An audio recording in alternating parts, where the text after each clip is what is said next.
Welcome back. It's time for the winners match here. Oh, it's not time for the winners match, excuse me. It's time for the secondary match. I got ahead of myself there.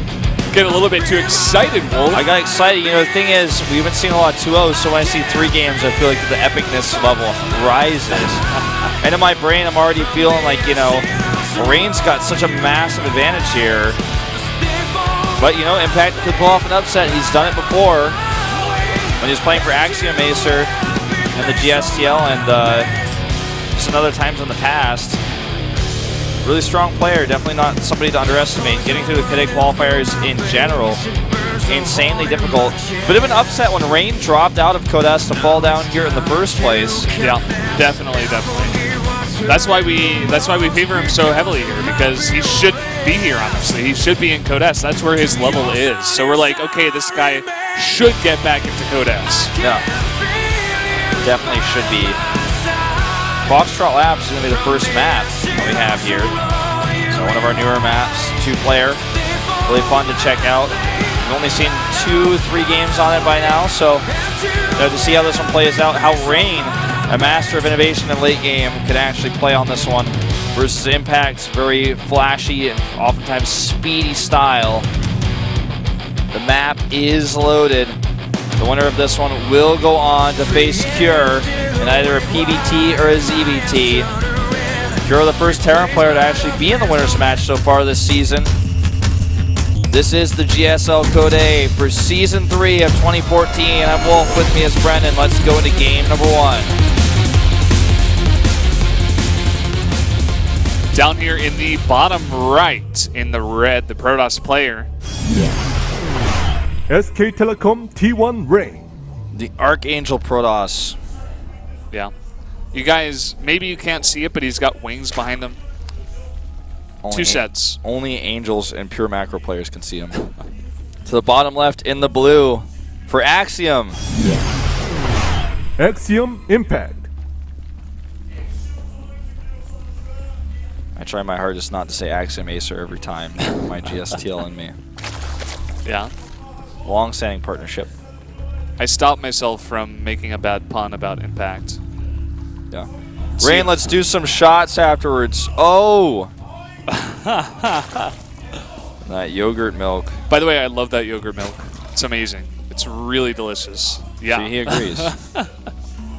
Oh! Oh, don't be shy.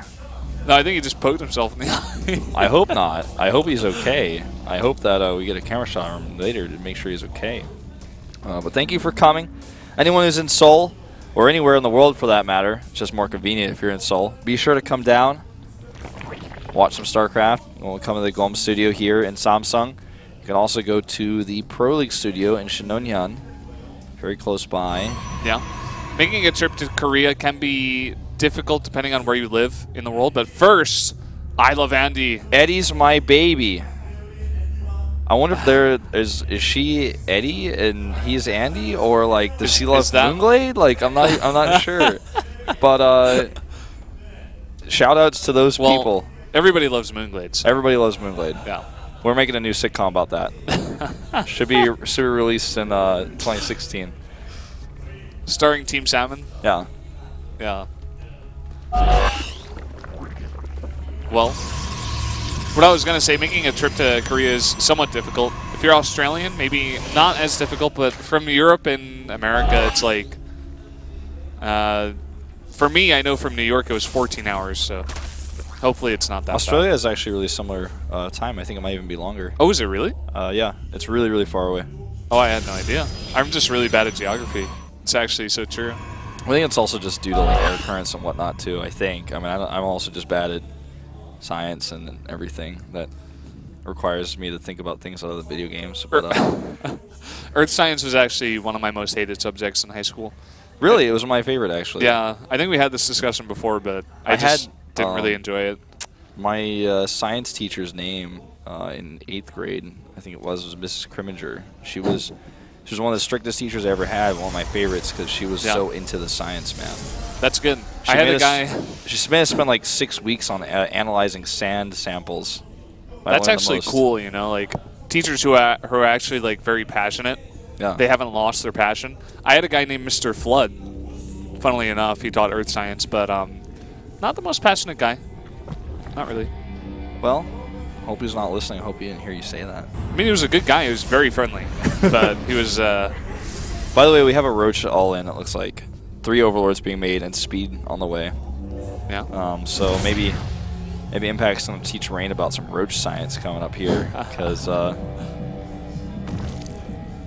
you tell him the acidity of the Roach attack is quite high. The base of that pylon, maybe not so much. Spamming those Roaches out here. Every time he gets those 75 minerals. Sorry about that. I had like making another Roach. Happens. I think I'm okay. 5 Roaches, like you said, and the Speedling Fall should be arriving soon. Yep. God, I'm so sorry to anybody listening to that. 8 Lings. Yeah. So far, but there will be more to join, no doubt. Yeah, with that that influx of extra larvae, he's just a little bit supply blocked here. It looks like. And once that extra Overlord comes out here, maybe we'll get a bigger influx. Those sentries shooting through the ground. That's Earth Science for you. Yeah, man. All right, here we go. Roach is coming out. Can he break through? There's only 1 Zealot here, and the sentries are away. They need to drop a force field. Okay, so far so good, but those Roaches are going to break through that pylon if they choose to target it pretty soon. He goes for the gateway because it's a bigger structure and harder to replace. It's a lot of Roaches here, 9 in total, and it's going to try to break through the pylons as well. Honestly, don't blame him for doing this strategy against a player like Rain. So hard to beat him in a straight-up game. Nexus Cannon's going off here, starting to lose some hit points, but a good block here with that sentry. Probes are all off the line here. He's losing a lot of mining time, but it could be necessary, actually, to keep them out here. He needs another warp in. Yeah, I don't think that warp gate's going to get it. No, didn't look like it. The Nexus Cannon is really helping out here in the front, but there's still so many Roaches in the back. The Mothership Core is trying desperately to slowly take them all out, but still, he's not able to rebuild that building there, and he's got a big pylon wall, and those sentries are really doing work in the back. The probes as well. Those 2 cannons are going to be so important here. Probes are actually going to be on hold position because I don't think there's any more forces. 1 more. He's got 1 more available. And there it goes. Actually, he's got even 1 more after that, and he holds. Wow.